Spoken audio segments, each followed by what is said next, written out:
मुझे ऐसा लगता था कि खुदा मेहरबान हो गया है।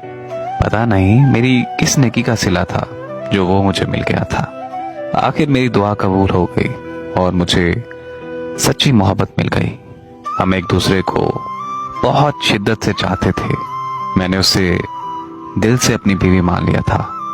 मगर पता नहीं क्या हुआ कि एक दिन सारा दिन गुजर गया लेकिन उसने मुझसे बात नहीं की। मुझे लगा कि कहीं मसरूफ हो गई, इसलिए मैंने उससे राब्ता नहीं किया।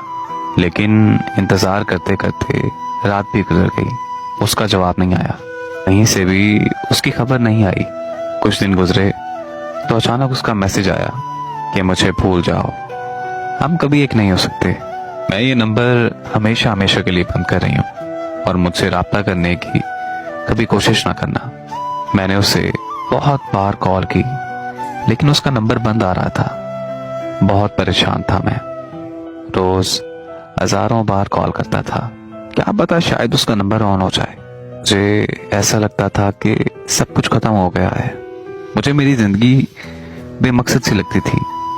उससे बिछड़े कई साल गुजर गए। फिर एक दिन ऐसा हुआ कि किसी शादी में मुझे उसकी दोस्त मिली।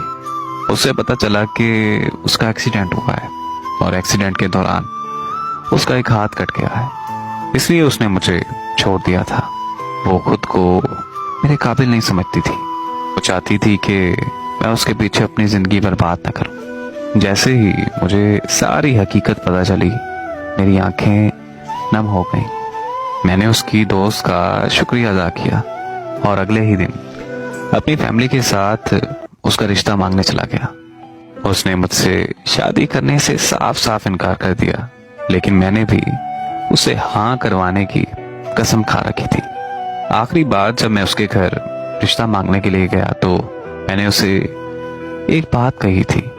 ये बात तुम अपने जहन से निकाल देना कि मैंने तुम्हारे जिस्म से मोहब्बत नहीं की, मैंने तुम्हारी रूह से और तुम्हारे किरदार से मोहब्बत की है। शादी के बाद अगर यही हादसा मेरे साथ होया था तो क्या तुम मुझे छोड़ देती? उसने मुझे जवाब दिया कि हर किस नहीं, मैं आपको कभी ना छोड़ती। तो मैंने कहा कि तुमने कैसे सोच लिया कि मैं तुम्हारा साथ छोड़ दूंगा? क्या तुमने एक बार भी मुझसे पूछा, एक बार भी मेरी राय ली, मेरी मर्जी पूछी? तुम मेरी मोहब्बत का अंदाजा शायद कभी नहीं लगा पाओगी। बहुत सी बातें की मैंने उससे और उसकी आंखें नम हो गईं। रोते रोते वो मेरे गले लग गई। मैंने उसकी पेशानी चूमी और उसे ये कहा कि मैं हमेशा तुम्हारे साथ रहूंगा। हाँ, मर गया तो वो अलग बात है, लेकिन जब तक मेरी सांस में सांस है मैं हमेशा तुम्हारा रहूंगा। फिर वो शादी के लिए मान गई और आज अल्हम्दुलिल्लाह से हमारे 2 बच्चे हैं और अल्लाह के करम से हम अपनी जिंदगी में बहुत खुश हैं। मेरी दुआ है कि हर मोहब्बत की मंजिल निकाह हो। आमीन।